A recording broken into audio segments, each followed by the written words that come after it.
രാഹുൽ എന്ന് പറയുന്ന ആൾ എവിടെ ഉണ്ട് എന്നതിനെക്കുറിച്ച് ഏറ്റവും കൂടുതൽ അറിയാൻ പറ്റുന്നത് കേരളത്തിലെ മുഖ്യമന്ത്രി, അദ്ദേഹത്തിന് റിപ്പോർട്ട് ആഭ്യന്തര വകുപ്പിൽ നിന്നും കൊടുത്തിട്ടുള്ള ഉന്നത ഉദ്യോഗസ്ഥന്മാർ കൊടുത്തിട്ടുള്ള റിപ്പോർട്ടുകളുടെ അടിസ്ഥാനത്തിൽ ഇന്ന സ്ഥലത്തുണ്ട് എന്ന് കണ്ടെത്താൻ കഴിയും. കേരളത്തിലെ പോലീസ് അത്ര മോശക്കാരായിട്ടൊന്നും നമ്മൾ കാണാൻ പാടില്ല.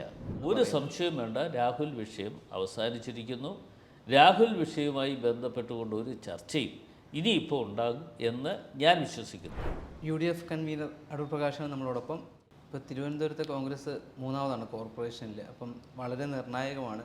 ഇത്തവണ എവിടെയായിരിക്കും കോൺഗ്രസിൻ്റെ സ്ഥാനം? തിരുവനന്തപുരത്തെ സംബന്ധിച്ചിടത്തോളം നേരത്തെ നിങ്ങൾ പറഞ്ഞ ഒരു കാര്യം വളരെ കൃത്യമായിട്ടുള്ളൊരു കാര്യമാണ്. മൂന്നാമത് നിൽക്കുന്ന ഒരു രാഷ്ട്രീയ പ്രസ്ഥാനമായി തിരുവനന്തപുരത്ത് മാറിയിരുന്നു. അതിന് ചില പ്രത്യേക കാരണങ്ങളുണ്ട്.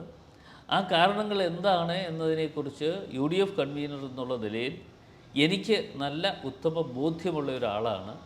കാരണം എന്താണെന്ന് ചോദിച്ചാൽ, കഴിഞ്ഞ തെരഞ്ഞെടുപ്പ് സമയത്ത് അന്ന് ശ്രീ മുല്ലപ്പള്ളി രാമചന്ദ്രനാണ് KPCCയുടെ പ്രസിഡൻറ്റ്.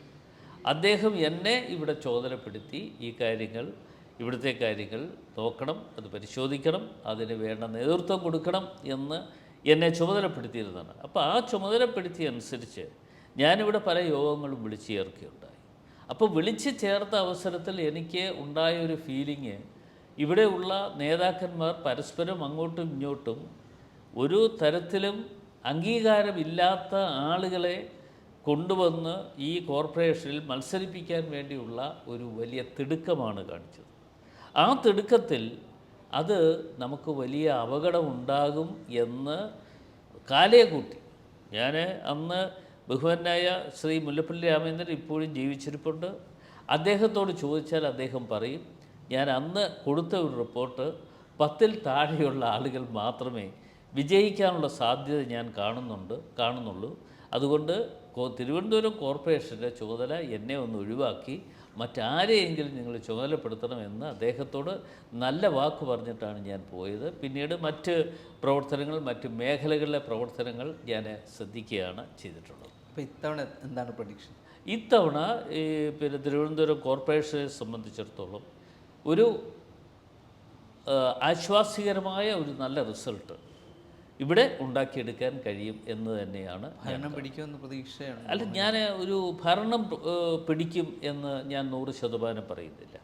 എങ്കിലും ആശ്വാസികരമായ ഒരു നല്ല റിസൾട്ട് ഇവിടെ ഉണ്ടാക്കിയെടുക്കാൻ കഴിയും എന്ന കാര്യത്തിൽ എന്നെ സംബന്ധിച്ചിടത്തോളം ഒരു തർക്കവുമില്ല. ഇവിടെ പിന്നെ ഞങ്ങൾ നേരത്തെ തന്നെ സ്ഥാനാർത്ഥികളെ പ്രഖ്യാപിച്ചു. ആ സ്ഥാനാർത്ഥികളെ പ്രഖ്യാപിച്ച കൂട്ടത്തിൽ മുൻ MLA എന്നുള്ള നിലയിൽ ശ്രീ ശബരിനാഥൻ ഇവിടെ അദ്ദേഹത്തെ മുൻനിർത്തിക്കൊണ്ടുള്ള ഒരു പോരാട്ടത്തിന് ഞങ്ങൾ നേതൃത്വം കൊടുക്കുന്നു. അപ്പോൾ ശബരിനാഥൻ എന്ന് മാത്രമല്ല, ഓരോ ഇടങ്ങളിലുമുള്ള സ്ഥാനാർത്ഥികളെ നേരത്തെ തന്നെ നിശ്ചയിക്കുകയും ആ സ്ഥാനാർത്ഥികളെ സംബന്ധിച്ചിടത്തോളം അവർക്ക് ഒരു ചെറിയ ബാക്ക്ഗ്രൗണ്ടും മറ്റുമുണ്ട്. അപ്പോൾ ആ സ്ഥാനാർത്ഥികളെ ഞങ്ങൾ നിശ്ചയിച്ചു. അപ്പോൾ അതിന് ഒരു ഏറ്റവും പ്രധാനപ്പെട്ട ഒരു ഉദാഹരണമാണ് ഇവിടെ മുട്ടടയിലെ അവിടെ ചെറിയ ഏറ്റവും പ്രായം കുറഞ്ഞ വൈഷ്ണ സുരേഷ് അല്ലേ. അപ്പോൾ പിന്നെ അവരെ ആ കുട്ടിയെ സ്ഥാനാർത്ഥിയാക്കാൻ ഞങ്ങൾ തീരുമാനിച്ചു. അപ്പം ഞങ്ങൾ ഇങ്ങനെ ഓരോ മേഖലകളിലും അതിനനുസരിച്ചുള്ള പ്രവർത്തനങ്ങൾ ഇന്ന് നടത്തിക്കൊണ്ട് മുമ്പോട്ട് പോകും. ആ വിവാദങ്ങൾ, വൈഷ്ണവയുടെ വിവാദങ്ങളൊക്കെ ഗുണം ചെയ്യുന്നത് അല്ല, തീർച്ചയായിട്ടും വൈഷ്ണവയുടെ വിവാദം ഗുണം ചെയ്യും. എന്താ കാര്യം എന്ന് വെച്ചാൽ, അവരെ പേര് അവിടെ ഉണ്ടായിട്ട് ആ പേര് വെട്ടി മാറ്റി അവരെ അവിടെ സ്ഥാനാർത്ഥിയാക്കാതിരിക്കാൻ വേണ്ടി ശ്രമം നടത്തിയതല്ലേ. അപ്പോൾ അത്രമാത്രം ഒരു ആസൂത്രണം ചെയ്തുകൊണ്ട് CPM അതിന് നേതൃത്വം കൊടുത്തുകൊണ്ട് മുമ്പോട്ട് പോകുന്നത് സത്യത്തിന് ഒരു യോജിച്ച കാര്യമല്ല എന്ന് പറയേണ്ടതായിട്ടുണ്ട്. ഇപ്പോൾ വൈഷ്ണവയുടെ കാര്യം പറയുമ്പോൾ നമുക്ക് മുൻ മേയറായ ആര്യ ചെറിയ പ്രായത്തിൽ മേയറായ ആളാണ്, പ്രായം കുറഞ്ഞ മേയറാണ്. അപ്പോൾ വൈഷ്ണ സുരേഷ് എന്തുകൊണ്ട് വൈഷ്ണവയുടെ പേര് വിട്ട ആ ഒരു എന്തായിരിക്കും കാരണം? അല്ല, അത് പിന്നെ വൈഷ്ണവയുടെ പേര് വെട്ടാനുള്ള ഒരു കാരണം, അത് വിജയിച്ച് വന്നാൽ ഉള്ള അത് മറ്റൊരു കാര്യമാണ്. വിജയിച്ച് വരരുത് എന്ന് വെച്ചാൽ ഒരു ചെറുപ്രായത്തിൽ ഈ പ്രസ്ഥാനത്തിൽ ഒരു കുട്ടിയും വന്നുകൂടാ എന്നുള്ളത് കൊണ്ട് ഒരു ആസൂത്രിതമായി അവർ നടത്തിയ ഒരു പിന്നെ സംഘടിതമായി നടത്തിയ ഒരു പ്രവർത്തനത്തിൻ്റെ ഭാഗമാണ് ആ കുട്ടിയെ പേര് വോട്ടേഴ്സ് ലിസ്റ്റിൽ നിന്ന് മാറ്റിയത്. കോർപ്പറേഷൻ്റെ ഇടപെടലുണ്ടെന്ന് കരുതുന്നുണ്ടോ? തീർച്ചയായിട്ടും അത് കോർപ്പറേഷൻ്റെ ഇടപെടൽ ഉണ്ടായതുകൊണ്ടാണല്ലോ അങ്ങനെ വന്നത്. പക്ഷേ അത് തന്നെ ജില്ലാ സെക്രട്ടറി തന്നെ അതിനെ ഒരു ന്യായീകരണമായിട്ടൊക്കെ ഇറങ്ങി വരികയൊക്കെ ചെയ്തു. പക്ഷേ ആ ന്യായീകരണം എന്തായാലും കോടതിയിൽ നിന്നുള്ള ഒരു ഉത്തരവിൻ്റെ അടിസ്ഥാനത്തിൽ, അതല്ലാതെ കണ്ട് മറ്റൊന്നുമല്ല, ഉദ്യോഗസ്ഥന്മാരുടെ കയ്യിൽ നിന്നുള്ള ഒരു ഉത്തരവല്ല, കോടതിയിൽ നിന്നുള്ള ഒരു ഉത്തരവിൻ്റെ അടിസ്ഥാനത്തിലാണ് വൈഷ്ണവ വീണ്ടും സ്ഥാനാർത്ഥിയായി ഇവിടെ വന്നത്. എനിക്ക് ആര്യ രാജേന്ദ്രൻ എന്ന മേയറിനെ എങ്ങനെ വിലയിരുത്തുന്നു, അവരുടെ ഈ 5 വർഷത്തെ ഭരണത്തെ? അവരുടെ ഈ 5 വർഷത്തെ ഭരണം ഓരോന്നോരോന്ന് നോക്കിയാൽ എന്തും കാണിക്കാം, എന്ത് ധിക്കാരവും കാണിക്കാം, ഏത് തരത്തിൽ കാണിച്ചാലും എനിക്ക് യാതൊരു പ്രശ്നവും ഇല്ല എന്നുള്ള തരത്തിൽ അത് കൊണ്ടുവരിക എന്നുള്ളതാണ് ആര്യ രാജേന്ദ്രൻ ചെയ്തത്. ഇവിടെ നമുക്കറിയാമല്ലോ, ഞാൻ ഒരു ട്രാൻസ്പോർട്ട് ബസ് തടഞ്ഞു നിർത്തി, പിന്നെ യദു എന്ന് പറഞ്ഞ ഡ്രൈവറെ ഭീഷണിപ്പെടുത്തുന്നു. ആ ഭീഷണിപ്പെടുത്തുക മാത്രമല്ല, ഈ ആര്യ രാജേന്ദ്രനും അതേപോലെ അവരുടെ പിന്നെ ഹസ്ബൻഡ് പിന്നെ MLA സച്ചിൻ അല്ലേ, ആ MLAയും കൂടെ ചേർന്നുകൊണ്ടാണ് ഇതൊക്കെ. ഒരു സ്ഥാനമാനത്ത് വരുമ്പോൾ അവർ കാണിക്കേണ്ട ചില സംയോജിതമായ ചില കാര്യങ്ങളുണ്ട്. എടുത്തിയാട്ടം എപ്പോഴും അപകടം ചെയ്യും. ആ എടുത്തിയാട്ടം ഉണ്ടാകാതിരിക്കുക മാത്രമല്ല, അതിനെ അനുയോജ്യമായി പ്രവർത്തിക്കുക എന്നുള്ളതാണ് പിന്നെ മുമ്പോട്ട് പോകാൻ ഏറ്റവും നല്ലത് എന്നാണ് പൊതുപ്രവർത്തന രംഗത്ത്, ഇത്രയും നാളത്തെ പൊതുപ്രവർത്തന രംഗത്ത് നിൽക്കുന്ന ഒരാളെന്നുള്ള നിലയിൽ എനിക്ക് പറയാനുള്ള ഒരു കാര്യം. പേര് ഒഴിവാക്കിയിട്ടുണ്ട് പോലീസ്. അത് സ്വാഭാവികമായി ഒഴിവാക്കുമല്ലോ. പോലീസിനെ സംബന്ധിച്ചിടത്തോളം ഇപ്പോൾ ആഭ്യന്തര വകുപ്പ് കൈകാര്യം ചെയ്യുന്നത് കേരളത്തിൻ്റെ മുഖ്യമന്ത്രിയാണ്. ആ മുഖ്യമന്ത്രി ആഭ്യന്തര വകുപ്പ് കൈകാര്യം ചെയ്യുന്ന അവസരത്തിൽ അവരുടെ പേര് ഒഴിവാക്കി അല്ലെങ്കിൽ ആരൊക്കെ പേര് ഉൾപ്പെടുത്തണം എന്നതിനെക്കുറിച്ച് ഇവർ കൊടുക്കുന്നതനുസരിച്ച് തീരുമാനങ്ങൾ പോലീസ് ഉദ്യോഗസ്ഥന്മാർ ചെയ്യുകയാണ്. പോലീസ് ഉദ്യോഗസ്ഥന്മാരെ സംബന്ധിച്ചിടത്തോളം ഇന്ന് ആഭ്യന്തര വകുപ്പ് കൈകാര്യം ചെയ്യുന്ന മുഖ്യമന്ത്രിയാണ് എന്നുള്ളത് കൊണ്ട് അവിടെ നിന്ന് അദ്ദേഹത്തിൻ്റെ ചില കാര്യങ്ങൾ ചിലപ്പോൾ അദ്ദേഹം പോലും അറിയാത്ത ചില കാര്യങ്ങളുമുണ്ട്. അദ്ദേഹത്തിൻ്റെ ഓഫീസ് നിയന്ത്രിക്കുന്നുണ്ട്. ആ ഓഫീസ് നിയന്ത്രിച്ചുകൊണ്ട് നടത്തുന്ന ഇവിടുത്തെ കാര്യം മാത്രമല്ല, കേരളത്തിൽ മൊത്തത്തിൽ നടന്നുകൊണ്ടിരിക്കുന്ന ഒരു പ്രവർത്തനത്തിൻ്റെ ഭാഗമായി അത് മാറിക്കൊണ്ടിരിക്കുന്നു എന്നാണ് എനിക്ക് ആ കാര്യത്തെക്കുറിച്ച് സൂചിപ്പിക്കാനുള്ളത്. ഇപ്പോൾ കഴിഞ്ഞ ദിവസങ്ങളെല്ലാം മുഖ്യമന്ത്രിക്കെതിരെ ശക്തമായിട്ട് വിമർശനം ഉന്നയിക്കുന്നുണ്ട്, രാഹുലിനെ കാണാത്ത സംഭവത്തിലുൾപ്പെടെ. അല്ല, മുഖ്യമന്ത്രിക്കെതിരെ എന്നോട് മാധ്യമ സുഹൃത്തുക്കളൊക്കെ ചോദിച്ചു. ഇന്നും ഇപ്പോൾ ചോദിച്ചല്ലോ, ഇന്ന് ഞാൻ അതിന് മറുപടി പറഞ്ഞു. മാധ്യമ സുഹൃത്തുക്കൾ ചോദിക്കുന്ന അവസരത്തിൽ ഞാൻ അപ്പോൾ തന്നെ ഇന്നലെ കൊല്ലത്ത് ഞാൻ പറഞ്ഞു. അതേപോലെ തന്നെ മറ്റ് ഓരോ സ്ഥലത്ത് ചെല്ലുമ്പോഴും അവരെ മാധ്യമ സുഹൃത്തുക്കൾ എന്നെ കാണുന്ന അവസരത്തിൽ എന്നോട് ചോദിക്കുന്ന ഇതിന് ഞാൻ മറുപടി പറയാറുണ്ട്. ഇതിന് ഏറ്റവും കൂടുതൽ ഇപ്പോൾ കേരളത്തിൻ്റെ മുഖ്യമന്ത്രി ആഭ്യന്തര വകുപ്പ് കൈകാര്യം ചെയ്യുന്ന മുഖ്യമന്ത്രിയാണ്. അദ്ദേഹത്തിന് അറിയാമോ ഒരു പ്രതി എവിടെയുണ്ട്, എന്താണ്, എവിടെയാണ് ഇപ്പോൾ ഇരിക്കുന്നത് എന്നതിനെക്കുറിച്ച് കൃത്യമായി അറിയാൻ പറ്റുന്ന ഏകയാൾ കേരളത്തിലെ മുഖ്യമന്ത്രിയാണ്. അപ്പോൾ അത് കണ്ടില്ല കേട്ടില്ല എന്ന് അടിച്ചുകൊണ്ട് എന്താ അദ്ദേഹം അങ്ങനെ പോകുന്നു എന്ന് എന്നോട് ചോദിച്ചാൽ അതിന് ഞാൻ മറുപടി പറയും. അത് എന്താണെന്ന് ചോദിച്ചാൽ, ഈ തെരഞ്ഞെടുപ്പ് കഴിയുന്നത് വരെയും മറ്റു കാര്യങ്ങൾ ഉണ്ടാകാൻ പാടില്ല എന്ന് അദ്ദേഹം വിലയിരുത്തൽ നടത്തിയതിൻ്റെ അടിസ്ഥാനത്തിൽ മാത്രമാണ്. അതുകൊണ്ടാണ് ഇപ്പോൾ രാഹുൽ എന്ന് പറയുന്ന ആൾ എവിടെ ഉണ്ട് എന്നതിനെക്കുറിച്ച് ഏറ്റവും കൂടുതൽ അറിയാൻ പറ്റുന്നത് കേരളത്തിലെ മുഖ്യമന്ത്രി, അദ്ദേഹത്തിന് റിപ്പോർട്ട് ആഭ്യന്തര വകുപ്പിൽ നിന്നും കൊടുത്തിട്ടുള്ള ഉന്നത ഉദ്യോഗസ്ഥന്മാർ കൊടുത്തിട്ടുള്ള റിപ്പോർട്ടുകളുടെ അടിസ്ഥാനത്തിൽ ഇന്ന സ്ഥലത്തുണ്ട് എന്ന് കണ്ടെത്താൻ കഴിയും. കേരളത്തിലെ പോലീസ് അത്ര മോശക്കാരായിട്ടൊന്നും നമ്മൾ കാണാൻ പാടില്ല. കേരളത്തിലെ പോലീസ് ഉദ്യോഗസ്ഥന്മാർ വളരെ വൈദഗ്ധ്യമുള്ള ആളുകളാണ്. ഒരു പ്രതിയെ പിടിക്കണം, ഒരു പ്രതി എവിടെയുണ്ട്, ആ പ്രതി ഇന്ന സ്ഥലത്തുണ്ട് എന്നതിനെക്കുറിച്ച് ഏറ്റവും നന്നായി അത് ഒരു ഗവേഷകനെ പോലെ നടന്ന് കാര്യങ്ങൾ മനസ്സിലാക്കി കൊണ്ടുവരാനുള്ള കഴിവുള്ള പോലീസ് ഉദ്യോഗസ്ഥന്മാർ കേരളത്തിലുണ്ട്. ആ ഉദ്യോഗസ്ഥന്മാരാണ് ഇവിടെ അന്വേഷണം നടത്തുന്നു എന്ന് പറയപ്പെടുന്നത്. പക്ഷേ ഇദ്ദേഹത്തിൻ്റെ നിയന്ത്രണത്തിലാണ്. ആ നിയന്ത്രണത്തിലാണ് എന്നുള്ളത് കൊണ്ടാണ് ശ്രീ രാഹുൽ മാങ്കൂട്ടം ഇന്ന സ്ഥലത്തുണ്ട്, അദ്ദേഹത്തിനെ അറസ്റ്റ് ചെയ്യാൻ കഴിയാതെ പോയിരിക്കുന്നു എന്ന് പറഞ്ഞ് ഇപ്പോൾ ഒരു പുകമറ സൃഷ്ടിച്ചുകൊണ്ട് പോകുന്നത്. ഇപ്പോൾ കോൺഗ്രസിനെ മുമ്പിലേക്ക് ഇതെടുത്തിട്ടിരിക്കുന്നു. ഇപ്പോൾ മുഖ്യമന്ത്രി തന്നെ ഇന്ന് തൃശ്ശൂരിൽ തന്നെ പറഞ്ഞത് കോൺഗ്രസ്സുകാർക്കറിയാം ഇവിടെ ഉണ്ടെന്ന്. ഞാൻ പറയുന്നു, കോൺഗ്രസ്സുകാർക്ക് അറിയുന്നതിനേക്കാൾ ഉപരിയായി അറിയാൻ പറ്റിയ ആൾ തന്നെയാണ് അവിടെ ഇരുന്നുകൊണ്ട് കോൺഗ്രസ്സുകാർക്ക് അറിയാമെന്ന് പറഞ്ഞ് ആക്ഷേപിക്കുന്നത്. ഇത് അറിയാവുന്ന ആൾ മുഖ്യമന്ത്രി എന്നുള്ളത്, അല്ലെങ്കിൽ ഇന്ന ആളിനെ അറസ്റ്റ് ചെയ്യും, അല്ലെങ്കിൽ ഇന്ന കേസിൽ പ്രതിയാണ് എന്ന് പറയാനുള്ള ചങ്കൂറ്റമുള്ള കേരളത്തിൻ്റെ മുഖ്യമന്ത്രി. പക്ഷേ ആ മുഖ്യമന്ത്രി ഇതൊക്കെ മറച്ചു വെച്ചുകൊണ്ട് മുമ്പോട്ട് പോകുന്ന ഒരു സ്ഥിതിയാണ് ഇന്നുള്ളത്. അപ്പോൾ അടുത്ത തെരഞ്ഞെടുപ്പിന് ഇപ്പം നിയമസഭാ തെരഞ്ഞെടുപ്പ് വരും. അപ്പോൾ ഈ രാഹുൽ വിഷയം നിയമസഭാ തെരഞ്ഞെടുപ്പിലും കോൺഗ്രസിനെ ബാധിക്കാൻ സാധിക്കും? അതൊന്നും ഒരിക്കലും ഉണ്ടാകത്തില്ല. അതൊക്കെ പോയി ഇന്നിപ്പോൾ പിന്നെ കോടതിയിൽ നിന്ന് ജാമ്യം കിട്ടിയെന്ന് പറയുന്നത് അതൊന്നും നമ്മളിവിടെ ചർച്ച ചെയ്യേണ്ട വിഷയമല്ല. അതൊക്കെ കോടതി തീരുമാനിക്കട്ടെ. കോടതി തീരുമാനിച്ചതനുസരിച്ച് കാര്യങ്ങൾ മുമ്പോട്ട് പോയി. എന്തായാലും അയാളിപ്പോൾ പാർട്ടിയില്ല. പാർട്ടിക്കകത്ത് അയാൾ നേരത്തെ തന്നെ, അതാണ് സംരക്ഷണമില്ല, ആ ഒരു സംരക്ഷണവുമില്ല. പാർട്ടിക്കകത്ത് നേരത്തെ തന്നെ ഇങ്ങനെ ഒരു ആക്ഷേപം ഉയർന്നു വന്ന അവസരത്തിൽ തന്നെ അയാളെ പാർട്ടിയിൽ നിന്നും മാറ്റി നിർത്തപ്പെട്ടു. മാറ്റി നിർത്തപ്പെടുക മാത്രമല്ല, പാർലമെൻ്ററി പാർട്ടിയിൽ നിന്നും അതിൽ പങ്കെടുക്കാൻ പാടില്ല എന്ന് നിർദ്ദേശം കൊടുത്തു. അതുകൂടാതെ യൂത്ത് കോൺഗ്രസിൻ്റെ പ്രസിഡൻ്റായി പ്രവർത്തിച്ചുകൊണ്ടിരുന്ന ആളാണ്. ആ സ്ഥാനത്ത് നിന്നും അയാളെ ഒഴിവാക്കി. പുതിയ യൂത്ത് കോൺഗ്രസിൻ്റെ പ്രസിഡന്റ് വന്നു. അപ്പോൾ അതുവരെയും മാധ്യമ സുഹൃത്തുക്കൾ ചോദിച്ചുകൊണ്ട് നടന്ന് യൂത്ത് കോൺഗ്രസിൻ്റെ പ്രസിഡന്റ് എവിടെ, അത് എന്തുകൊണ്ട് യൂത്ത് കോൺഗ്രസിൻ്റെ പ്രസിഡന്റ് വെക്കുന്നില്ല?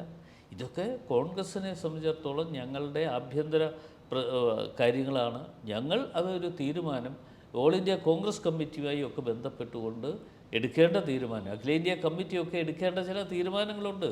അപ്പോൾ ആ അഖിലേന്ത്യാ കമ്മിറ്റി, അല്ലാതെ ഇവിടെ ഇരുന്ന് എം വി ഗോവിന്ദനോ അല്ലെങ്കിൽ വേറൊരാളോ ഇവിടെ ഇരുന്ന് തീരുമാനിക്കുന്ന പോലെ ഞങ്ങൾക്ക് തീരുമാനങ്ങൾ അങ്ങനെ മുമ്പോട്ട് പോകാൻ പറ്റില്ല. ഞങ്ങൾക്ക് ആ തീരുമാനങ്ങൾ ഓരോന്നും എടുക്കുമ്പോൾ ആ തീരുമാനങ്ങളുടെ അടിസ്ഥാനത്തിൽ ഓൾ ഇന്ത്യ കോൺഗ്രസ് കമ്മിറ്റിയുമായി ഒക്കെ ബന്ധപ്പെട്ടുകൊണ്ട്, അതിൻ്റെ യൂത്ത് കോൺഗ്രസിൻ്റെ ഘടകവുമായി ഒക്കെ ബന്ധപ്പെട്ടുകൊണ്ട് അവരിൽ നിന്നും മറ്റും ചില നിർദ്ദേശങ്ങൾ വരേണ്ടതായിട്ടുണ്ട്. അതനുസരിച്ച് കാര്യങ്ങൾ ഞങ്ങൾ നിറവേറ്റി മുമ്പോട്ട് പോകും. മുൻകൂർ ജാമ്യാപേക്ഷ ആദ്യം തള്ളിയപ്പോഴാണ് കോൺഗ്രസ് പുറത്താക്കുന്നത്. ആ തീരുമാനം വൈകിയെന്ന് തോന്നുന്നുണ്ടോ?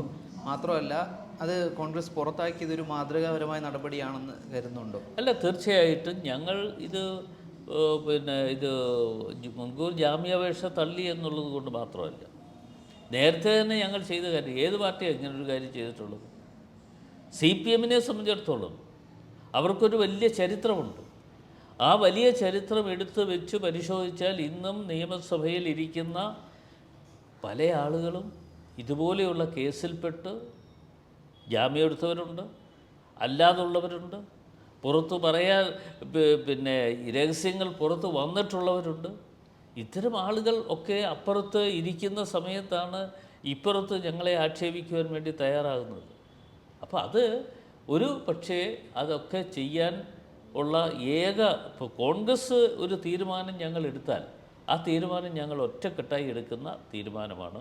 ആ തീരുമാനത്തിൻ്റെ അടിസ്ഥാനത്തിൽ ഞങ്ങൾ മുമ്പോട്ട് പോകും എന്ന കാര്യത്തിൽ ഒരു തർക്കവുമില്ല. അതാണ് ഞങ്ങൾ ഒരേ സ്വരത്തിലാണ് ഞങ്ങൾ പറഞ്ഞത്. അത് അപ്പോൾ ഈ തെരഞ്ഞെടുപ്പിൽ രാഹുൽ വിഷയമൊന്നും ബാധിക്കില്ല എന്നാണ്? ഒരു സംശയം വേണ്ട. രാഹുൽ വിഷയം അവസാനിച്ചിരിക്കുന്നു. രാഹുൽ വിഷയവുമായി ബന്ധപ്പെട്ടുകൊണ്ട് ഒരു ചർച്ചയും ഇനിയിപ്പോൾ ഉണ്ടാകും എന്ന് ഞാൻ വിശ്വസിക്കുന്നു. അപ്പോൾ എന്തായിരിക്കും ഈ തദ്ദേശ തെരഞ്ഞെടുപ്പിൽ ബാധിക്കാനുണ്ടാകുന്ന കാരണങ്ങൾ? തെരഞ്ഞെടുപ്പിനെ ബാധിക്കുന്ന ഘടകങ്ങൾ എന്തൊക്കെയായിരിക്കും? അല്ല, തെരഞ്ഞെടുപ്പിനെ ബാധിക്കുന്ന ഏറ്റവും പ്രധാനപ്പെട്ട ഘടകം ഞങ്ങൾ കാണുന്നത്, ഇപ്പോൾ അയ്യപ്പൻ്റെ സ്വർണം മോഷ്ടിച്ചുകൊണ്ട് പോയി.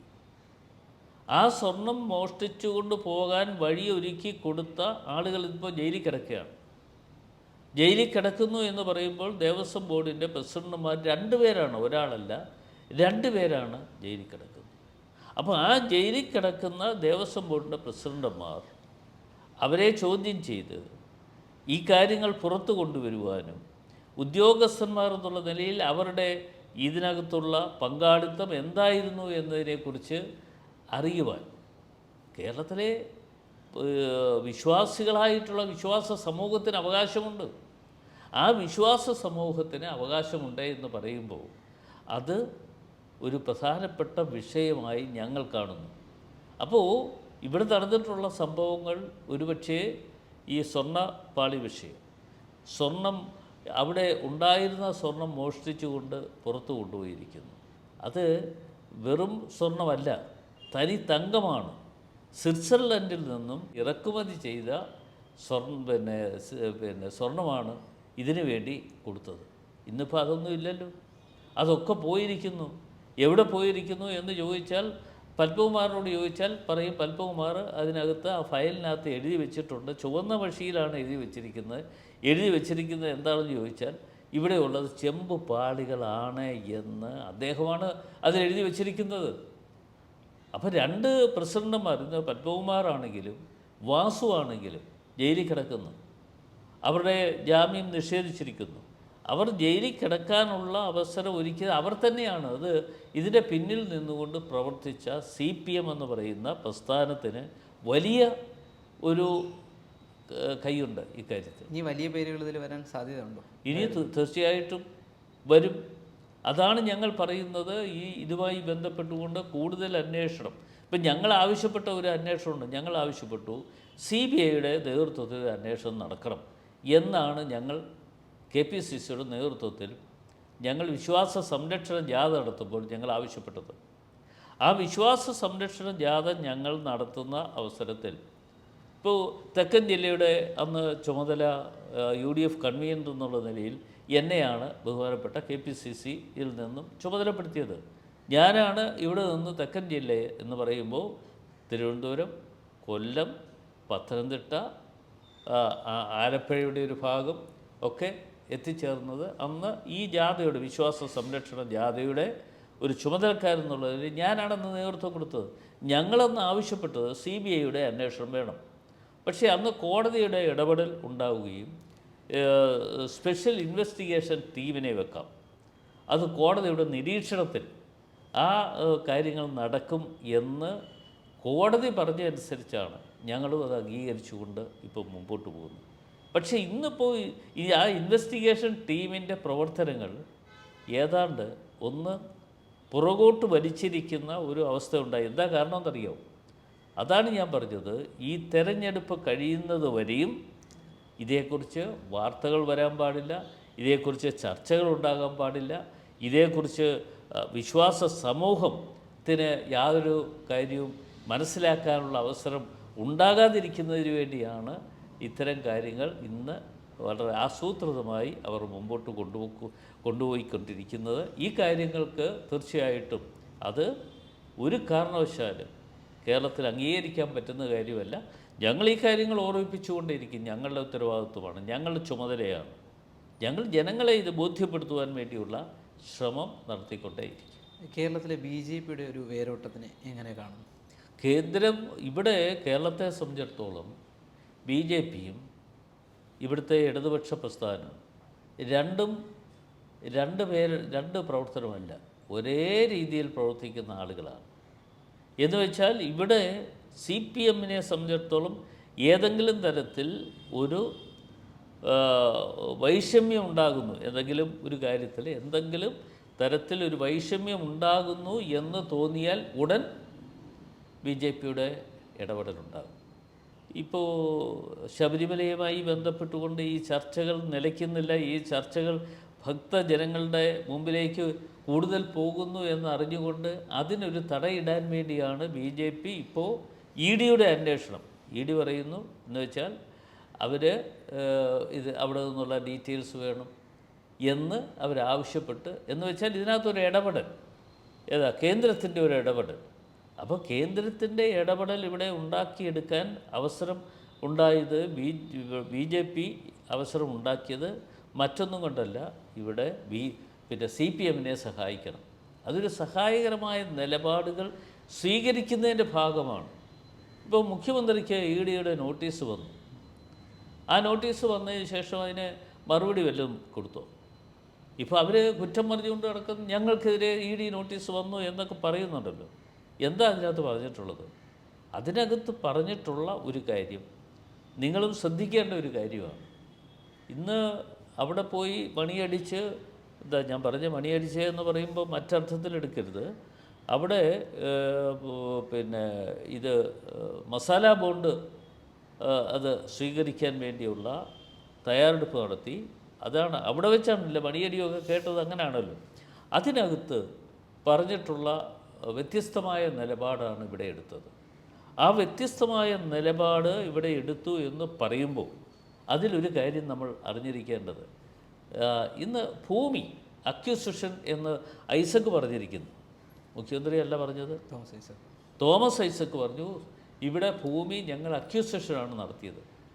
ഞാൻ ഒറ്റ കാര്യം ചോദിക്കാം, 10,000 രൂപ വിലയുള്ള ഒരു ഭൂമിയെ സംബന്ധിച്ചിടത്തോളം 10,000 രൂപയ്ക്ക് എടുക്കണമോ അതോ 1 ലക്ഷമോ 2 ലക്ഷമോ 10 ലക്ഷമോ കൊടുത്ത് ഒരു സെൻറ്റ് ഭൂമി വാങ്ങണമോ? അവിടെയാണ് ചോദ്യം. ആ ചോദ്യത്തിന് മറുപടി ഇവർക്ക് പറയാൻ പറ്റില്ല. ഇപ്പോൾ അക്യൂസേഷൻ ഞങ്ങൾ നടത്തി എന്ന് പറയുമ്പോൾ അതിനകത്ത് എത്ര ആളുകൾക്ക് അതിൻ്റെ പ്രയോജനമുണ്ടായി?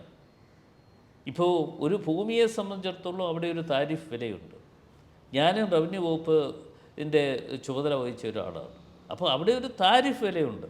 ആ താരിഫ് വിലയേക്കാൾ ഒരു 10 ഇരട്ടിയോ അല്ലെങ്കിൽ 100 ഇരട്ടിയോ 1000 ഇരട്ടിയോ വില കൂട്ടി അതിന് ഞങ്ങൾ നടത്തിയ അക്യൂസേഷനാണ് എന്ന് പറഞ്ഞ് രക്ഷപ്പെട്ടുകൊണ്ട് ഐസക്കിനോ മുഖ്യമന്ത്രിക്കോ അല്ലെങ്കിൽ അതിനിപ്പോൾ നേതൃത്വം കൊടുക്കുന്ന സിഇഒയ്ക്കും കഴിയില്ല. ഞാൻ സിഇഒയുടെ ഒരു പ്രതികരണവും ഞാൻ കണ്ടിരുന്നു, അതുകൊണ്ടാണ് ഞാനിത് പറയുന്നത്. അപ്പോൾ അങ്ങനെ പോയിരിക്കുന്നു.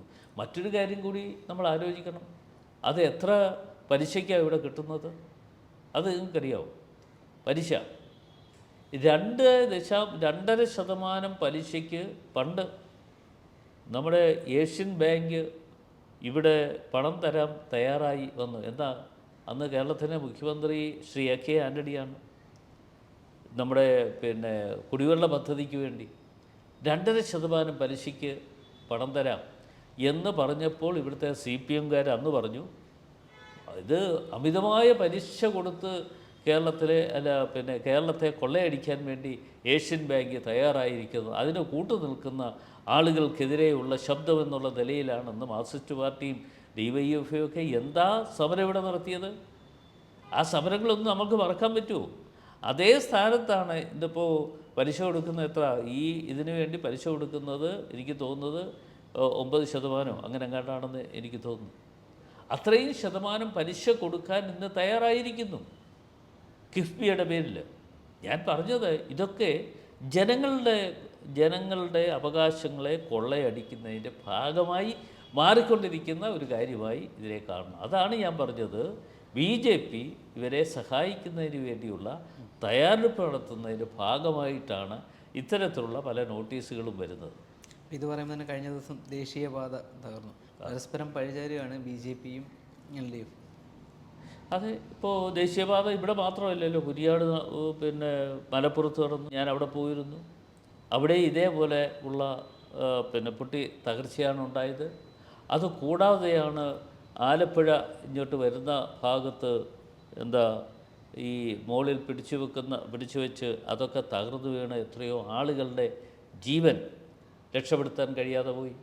ഇപ്പോൾ കൊട്ടിയം ഭാഗത്താണ് ഇപ്പോൾ വീണ്ടും ഇന്നലെ തകർന്നിരിക്കുന്നത്. സ്കൂൾ ബസ് ഉൾപ്പെടെയുള്ള കുട്ടികളുമായി പോയ സ്കൂൾ ബസ് ഉൾപ്പെടെയുള്ളത് ഏതാണ്ട് തലനാരിഴയ്ക്കാണ് രക്ഷപ്പെട്ടത്. അപ്പോൾ ഈ കാര്യങ്ങൾ ഇവിടെ NHAIയെ സംബന്ധിച്ചിടത്തോളം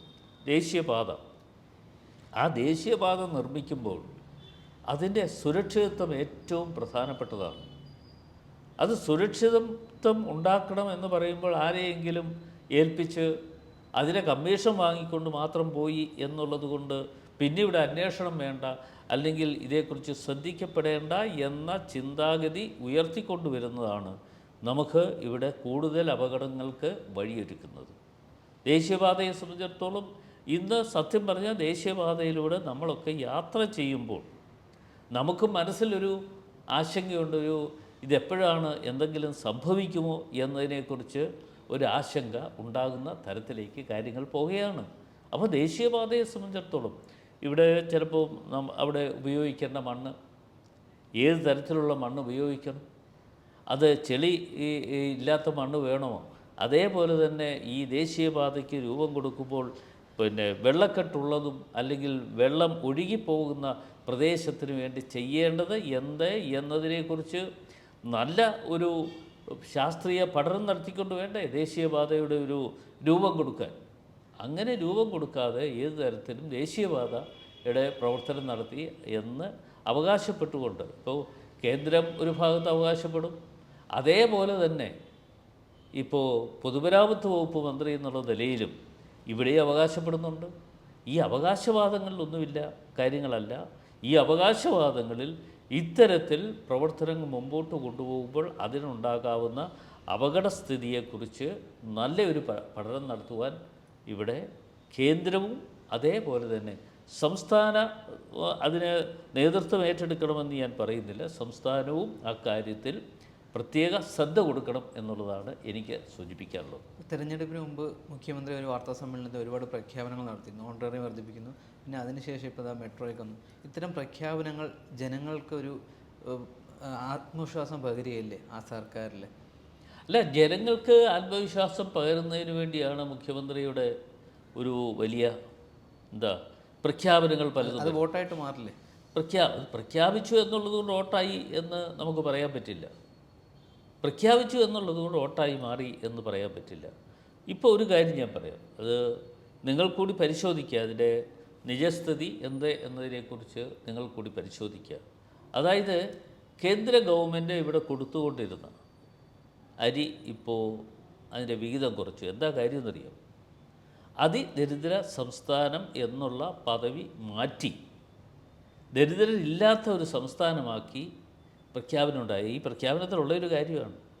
ആ പ്രഖ്യാപനം വന്നു കഴിഞ്ഞപ്പോൾ അങ്ങനെയുള്ള പാവപ്പെട്ട ആളുകൾക്ക് ലഭ്യമാകേണ്ട സൗജന്യമായി കിട്ടേണ്ട അരിയും ഗോതമ്പും മറ്റുള്ള കാര്യങ്ങൾ ഇപ്പോൾ കിട്ടാതെ പോയിരിക്കുന്നു. ഇനിയിപ്പോൾ വരാൻ പോകുന്ന തെരഞ്ഞെടുപ്പ് വരുമ്പോൾ ഒരുപക്ഷേ പിന്നെ പെൻഷൻ ചിലപ്പോൾ കുറേ കൂടെ വർദ്ധിപ്പിക്കും. ഇപ്പോൾ കടമെടുത്താലും ഒന്നുമില്ല. കേരളത്തിൻ്റെ ഖജനാവ് എങ്ങനെ പോയാലും ഒരു കുഴപ്പവും ഇല്ല എന്നുള്ള തരത്തിലാണ് ഇന്നത്തെ കാര്യങ്ങൾ പോകുന്നത്. ആ കാര്യങ്ങൾ അങ്ങനെ മുമ്പോട്ട് പോകുമ്പോൾ കേരളത്തിലെ ജനങ്ങളെ കബളിപ്പിക്കാൻ വളരെ എളുപ്പമാണ് എന്ന് മനസ്സിലാക്കിക്കൊണ്ട് ഉള്ള പ്രവർത്തനങ്ങളാണ് ഇന്ന് നടത്തിക്കൊണ്ടിരിക്കുന്നത്. തെരഞ്ഞെടുപ്പ് നിയമസഭാ തെരഞ്ഞെടുപ്പിന് അധിക കാലമില്ല. ഇപ്പോൾ CPI നേരത്തെ ചർച്ച നടത്തിയെന്ന് പറഞ്ഞിരുന്നു. ഇപ്പോൾ അവർ തമ്മിലുള്ള തർക്കം ഏറെക്കുറെ ഒത്തുതീർപ്പായിട്ടുണ്ട്. ഇനി വരും സമയങ്ങളിൽ വീണ്ടും ചർച്ചകൾ ഉണ്ടാവുമോ? CPI ഇരുകൈ നിന്നിട്ട് സ്വീകരിക്കും? എളുപ്പമാവുമോ CPI? അല്ല, CPI ഇപ്പോൾ കുറേ അധികം ആളുകൾ ഞങ്ങളുടെ കൂടെ വന്നു കഴിഞ്ഞു. എനിക്കതിൽ വളരെ സന്തോഷമുണ്ട്. CPIയുടെ പ്രധാനപ്പെട്ട പല ആളുകളും ഞങ്ങളോടൊപ്പം ഇപ്പോൾ കോൺഗ്രസ്സിലേക്ക് വന്നു കഴിഞ്ഞു. അവരെ ഞങ്ങൾ സ്വാഗതം ചെയ്തു. ചർച്ചകൾ തുടരും. ചർച്ചകൾ ഞങ്ങൾ തുടരും. വന്നാൽ ഇനി സ്വീകരിക്കും? തീർച്ചയായിട്ടും. താങ്കളുടെ നിലപാടാണോ അതോ പാർട്ടിയുടെ നിലപാടാണോ? അല്ല, പാർട്ടിയുടെ നിലപാട് എന്നുള്ളതല്ല, UDFൻ്റെ ഒരു കൺവീനർ എന്നുള്ളതല്ലേ ഞാൻ എൻ്റെ ഒരു അഭിപ്രായം പൊതു രംഗത്തേക്ക് അല്ലെങ്കിൽ പൊതുസമൂഹത്തിന് ഞാൻ ഇട്ടുകൊടുത്തതാണ്.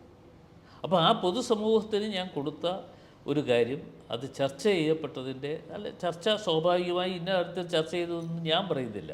പക്ഷേ ചർച്ച ചെയ്തതിൻ്റെ അടിസ്ഥാനത്തിലാണ് ഇപ്പോൾ CPIയിൽ നിന്നും നിരവധി ആൾ, ഇപ്പോൾ തിരുവനന്തപുരം ജില്ലയെക്കുറിച്ച് നിങ്ങൾക്കറിയാമല്ലോ. തിരുവനന്തപുരം ജില്ലയിൽ തന്നെ ശ്രീ മീനാങ്കൽ കുമാർ പാർട്ടി വിട്ട് പോന്നിരിക്കുന്നു. അതേപോലെ തന്നെ CPIയുടെ ഇപ്പോൾ പിന്നെ ജില്ലാ പഞ്ചായത്ത് അംഗമായിരുന്ന, പത്തനംതിട്ടയിലെ ജില്ലാ പഞ്ചായത്ത് അംഗമായിരുന്ന പിന്നെ ശ്രീനാദേവി കുഞ്ഞമ്മ CPIയിൽ നിന്ന് വിട്ടുപോകുന്നു. കോൺഗ്രസ്സിന് സ്ഥാനാർത്ഥിയാണ്. ഇങ്ങനെ തുടങ്ങി ഓരോ മേഖലകളിലും പ്രധാനപ്പെട്ട ആളുകൾ ആ പാർട്ടി വിട്ട് ഇങ്ങോട്ട് വരുന്നുണ്ട്. അപ്പോൾ അത് ഒരു നല്ല ഒരു സിംറ്റമായി ഞാൻ കാണുകയാണ്. CPIയുടെ കാര്യം പറയുന്ന പോലെ ലീഗിൻ്റെ കാര്യം വരും തെരഞ്ഞെടുപ്പിൽ കുറച്ചുകൂടി സീറ്റുകൾ ലീഗ് ആവശ്യപ്പെട്ടാൽ അത് UDFന് മൊത്തത്തിലൊരു നിലനിൽപ്പിനാകുമോ? ഇല്ല, ലീഗിനെ സംബന്ധിച്ച് ഞങ്ങൾ അത്തരത്തിലുള്ള ചർച്ചകളൊന്നും ആയില്ലല്ലോ. അത്തരത്തിലുള്ള ചർച്ചകൾ ലീഗുമായി സൗമ്യമായി ഞങ്ങൾ ചർച്ച ചെയ്ത് ഒരു തീരുമാനങ്ങൾ വളരെ വേഗത്തിൽ ഞങ്ങൾ എടുക്കും. ഇപ്പം ലീഗ് ഒരു ശക്തി UDFനകത്ത് ശക്തി പ്രാപിച്ച് വരുന്നു എന്നുള്ള പൊതുവെ ഒരു സംസാരമൊക്കെ ഉണ്ട്. അത് അതിപ്പോൾ സ്വാഭാവികമായും ഏത് പാർട്ടിയാണെങ്കിലും അതാത് പാർട്ടികൾ അവരുടെ കഴിവുകൾ അവരുടെ ശക്തി എത്രമാത്രം വർദ്ധിപ്പിക്കാൻ കഴിയും എന്നത് അവരുടെ ഉത്തരവാദിത്വമാണ്. അവർ ആ കാര്യങ്ങൾ ചെയ്യും. അത് ചെയ്യുന്നത് തെറ്റാണ് എന്നൊന്നും ഞാൻ പറയുന്നില്ല.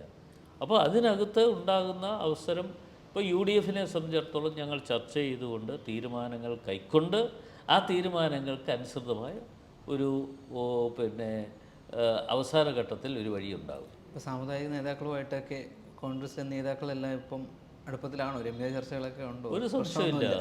എല്ലാ സമുദായ നേതാക്കന്മാരുമായിട്ടൊക്കെ ഞങ്ങൾക്ക് അവരുമായിട്ട് വലിയ അഭിപ്രായ ഭിന്നതകളൊന്നുമില്ല. പക്ഷേ അവർ അഭിപ്രായങ്ങൾ പറയാറുണ്ട്. ആ അഭിപ്രായങ്ങൾ ഞങ്ങളും പുറത്തു നിന്ന് കേൾക്കാറുണ്ട്. എങ്കിലും അഭിപ്രായങ്ങൾ പറയുന്നു എങ്കിലും അവർ പറയുന്ന അഭിപ്രായങ്ങൾ തെറ്റാണെന്നൊന്നും ഞാൻ പറയുന്നില്ല. അവർക്കതിനുള്ള സ്വാതന്ത്ര്യമുണ്ട്. ആ സ്വാതന്ത്ര്യം അവർ ഉപയോഗിക്കുന്നു. പക്ഷെ അവർ പറഞ്ഞിട്ടുള്ള കാര്യങ്ങളെക്കുറിച്ചും ഞങ്ങൾ അല്ലാതെ ചർച്ച ചെയ്യുമ്പോൾ അതിനകത്ത് എന്താണ് വേണ്ടത് എന്നതിനെക്കുറിച്ച് ഞങ്ങൾ ആലോചിക്കും. ഇപ്പോൾ ഒരുപാട് പ്രശ്നങ്ങളിപ്പം സംഭവിച്ചു. അപ്പോൾ ഇതിലൊക്കെ കോൺഗ്രസിൻ്റെ അല്ലെങ്കിൽ യൂത്ത് കോൺഗ്രസിൻ്റെയൊക്കെ സമര രീതി എങ്ങനെയാണ് കാണുന്നത്? തൃപ്തനാണോ? അത് തീർച്ചയായിട്ടും കോൺഗ്രസും യൂത്ത് കോൺഗ്രസും ഒക്കെ അവരെ ചെയ്യാൻ പറ്റുന്ന കാര്യങ്ങളൊക്കെ ഇവരെല്ലാവരും ചെയ്യുന്നുണ്ട്. ആ കാര്യങ്ങൾക്ക് ഒരു സംശയവും ഇല്ല. ഞങ്ങൾക്ക് അത് പൂർണ്ണ സംതൃപ്തിയിലാണ് പോകുന്നത്. ഇപ്പോൾ ഇടയ്ക്ക് പറയുന്നുണ്ടായിരുന്നു വാർത്താ സമ്മേളനങ്ങൾ മാത്രം കോൺഗ്രസിൻ്റെ പ്രതികരണങ്ങൾ ഒതുങ്ങുന്നു എന്നൊക്കെ ഇടയ്ക്ക് വിമർശനങ്ങളൊക്കെ കേട്ടു. എന്താ മറുപടി? അല്ല, എങ്ങനെ മനസ്സിലായില്ല? അല്ല, കോൺഗ്രസിൻ്റെയൊക്കെ പ്രതികരണങ്ങൾ വാർത്താ സമ്മേളനത്തിൽ മാത്രം ഒതുങ്ങുന്നു. തീർച്ചയായിട്ടും അങ്ങനെയല്ല. ഞങ്ങൾ പിന്നെ വാർത്താ സമ്മേളനം നടത്തുന്നതോടൊപ്പം തന്നെ പൊതുരംഗത്തേക്ക് ഉള്ള പ്രവർത്തനത്തിന് പ്രത്യേകം ഞങ്ങൾ നേതൃത്വം കൊടുത്ത് മുമ്പോട്ട് പോകുന്നു. അവസാനമായിട്ട് UDF കൺവീനർ എന്ന നിലയിൽ വരുന്ന നിയമസഭാ തെരഞ്ഞെടുപ്പിനായിട്ടുള്ള കോൺഗ്രസിൻ്റെ ഒരുക്കങ്ങൾ ഏതുവരെയായി? UDF കൺവീനർ എന്നുള്ള നിലയിൽ ഞങ്ങൾ ഇപ്പോൾ ഇതിനകത്ത് ഈ പഞ്ചായത്ത് മുനിസിപ്പൽ കോർപ്പറേഷൻ തെരഞ്ഞെടുപ്പ് കഴിഞ്ഞതിന് ശേഷം ഞങ്ങൾ അടുത്ത ഘട്ടത്തിലേക്കുള്ള എന്ന് വെച്ചാൽ 26-ൽ ആണ് തെരഞ്ഞെടുപ്പ് നടക്കാൻ പോകുന്നത്. ആ 26-ൽ നടക്കാൻ പോകുന്ന തെരഞ്ഞെടുപ്പിനെ ഏത് തരത്തിലാണ് നേരിടേണ്ടത് എന്നതിനെക്കുറിച്ച് UDF കൂട്ടായി ആലോചിച്ചുകൊണ്ട് അതിനുള്ള ഒരു വഴികൾ ഒരുക്കിയെടുത്തുകൊണ്ടുള്ള പ്രവർത്തനങ്ങളായിരിക്കും വരാൻ പോകുന്ന നാളുകളിൽ നടത്താൻ പോകുന്നത്. BJP സ്ഥാനാർത്ഥി വരെ പ്രഖ്യാപിച്ചു. അധ്യക്ഷൻ നേമത്തെ അല്ല, BJPക്ക് അവർക്ക് സ്ഥാനാർത്ഥികളെ നിശ്ചയിക്കാം. BJPക്ക് സ്ഥാനാർത്ഥികളെ നിശ്ചയിക്കാമെന്ന് പറഞ്ഞാൽ അവർ CPMൻ്റെ സഹായം കിട്ടുന്നതിന് വേണ്ടി ഉള്ള തയ്യാറെടുപ്പുമായി നിൽക്കുന്ന ആളുകളാണ്. അപ്പോൾ അവരെ സംബന്ധിച്ചിടത്തോളം ഇവിടെ ഇങ്ങനൊരു ചാൻസ് ഉണ്ട് എന്ന് കണ്ടെത്തിക്കൊണ്ട് CPMൻ്റെ സഹായം വാങ്ങാൻ വേണ്ടിയുള്ള തയ്യാറെടുപ്പ് നടത്തിയാണ് അവർ മുമ്പോട്ട് പോകുന്നത്. അപ്പോൾ അവർ കാലകൂട്ടി ചില കാര്യങ്ങൾ അവർ പറഞ്ഞു എന്ന് കരുതി ഞങ്ങളെ സംബന്ധിച്ചിടത്തോളം ഞങ്ങൾക്ക് അതിന് ഞങ്ങൾക്കൊരു കാഴ്ചപ്പാടുണ്ട്. ആ കാഴ്ചപ്പാടനുസരിച്ച് തന്നെ ഞങ്ങൾ കൂട്ടായി ആലോചിക്കും. വെറുതെ ഇപ്പോൾ 1-2 ആളുകളല്ല. ഈ പ്രസ്ഥാനത്തിൽ UDFൻ്റെ നേതൃത്വത്തിലുള്ള UDFൻ്റെ ഘടകകക്ഷികളുണ്ട്. അതേപോലെ തന്നെ കോൺഗ്രസിൻ്റെ തന്നെ നിലവിൽ ഉള്ള മുതിർന്ന നേതാക്കന്മാരുണ്ട്. ആ നേതാക്കന്മാരുമായി ഒക്കെ ചർച്ച ചെയ്തുകൊണ്ട് ഉള്ള ഒരു പരിഹാര മാർഗങ്ങൾ ഞങ്ങൾ ഉണ്ടാക്കി. തദ്ദേശ തെരഞ്ഞെടുപ്പ് ഫലം അടുത്ത നിയമസഭാ തെരഞ്ഞെടുപ്പിൽ വലിയൊരു ഘടകമാവില്ല? തീർച്ചയായിട്ടും പ്രതീക്ഷയാണ് കോൺഗ്രസ്. ശുഭപ്രതീക്ഷയുണ്ട്.